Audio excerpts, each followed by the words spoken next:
La sixième planète était une planète 10 fois plus vaste.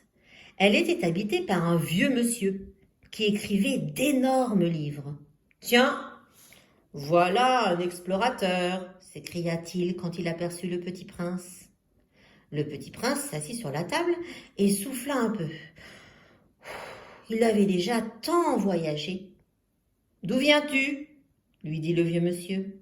« Quel est ce gros livre » dit le petit prince. « Que faites-vous ici ?»« Je suis géographe » dit le vieux monsieur. « Qu'est-ce qu'un géographe ?»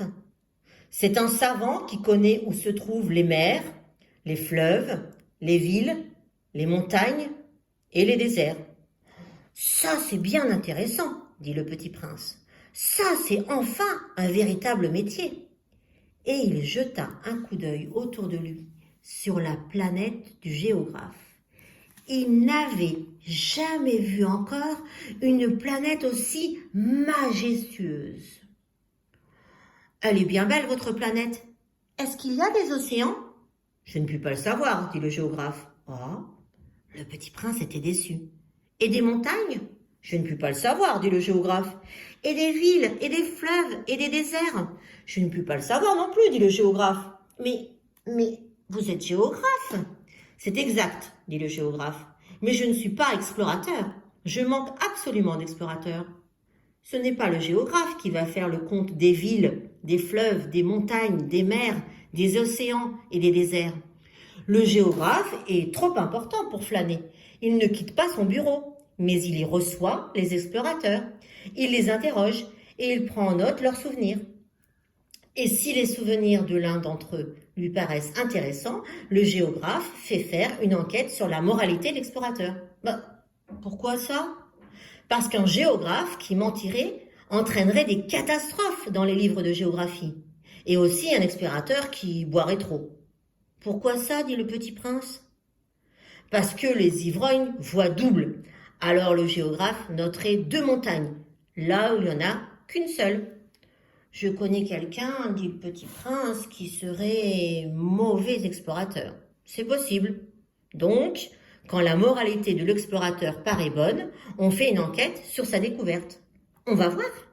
Non, c'est trop compliqué. Mais on exige de l'explorateur qu'il fournisse des preuves s'il s'agit par exemple de la découverte d'une grosse montagne.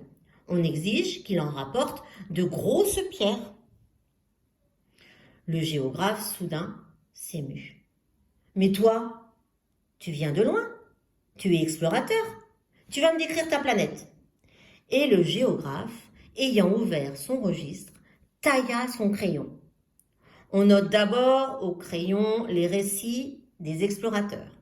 On attend, pour noter à l'encre, que l'explorateur ait fourni des preuves. « Alors ?» interrogea le géographe. « Oh, chez moi, dit le petit prince, ce n'est pas très intéressant, c'est tout petit. J'ai 3 volcans, 2 volcans en activité et un volcan éteint. Mais on ne sait jamais. » « On ne sait jamais, dit le géographe. J'ai aussi une fleur. »« Nous ne notons pas les fleurs, dit le géographe. »« Pourquoi ça ? C'est le plus joli. »« Parce que les fleurs sont éphémères. »« Qu'est-ce que signifie éphémère ? » Les géographies, dit le géographe, sont les livres les plus sérieux de tous les livres. Elles ne se démodent jamais. Il est très rare qu'une montagne change de place. Il est très rare qu'un océan se vide de son eau.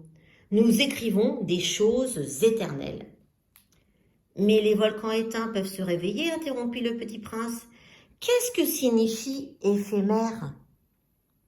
Que les volcans soient éteints ou soient éveillés, ça revient au même pour nous autres, dit le géographe. Ce qui compte pour nous, c'est la montagne. Elle ne change pas. Mais, qu'est-ce que signifie éphémère ? Répéta le petit prince qui, de sa vie, n'avait renoncé à une question une fois qu'il l'avait posée. Ça signifie qui est menacé de disparition prochaine. Ma fleur est menacée de disparition prochaine ? Bien sûr.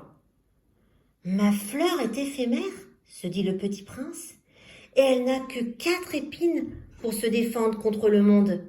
et je l'ai laissée toute seule chez moi. » Ce fut là son premier mouvement de regret, mais il reprit courage. « Que me conseillez-vous d'aller visiter ? » demanda-t-il. « La planète Terre, » lui répondit le géographe. « Elle a une bonne réputation. » Et le petit prince s'en fut, songeant à sa fleur. À suivre.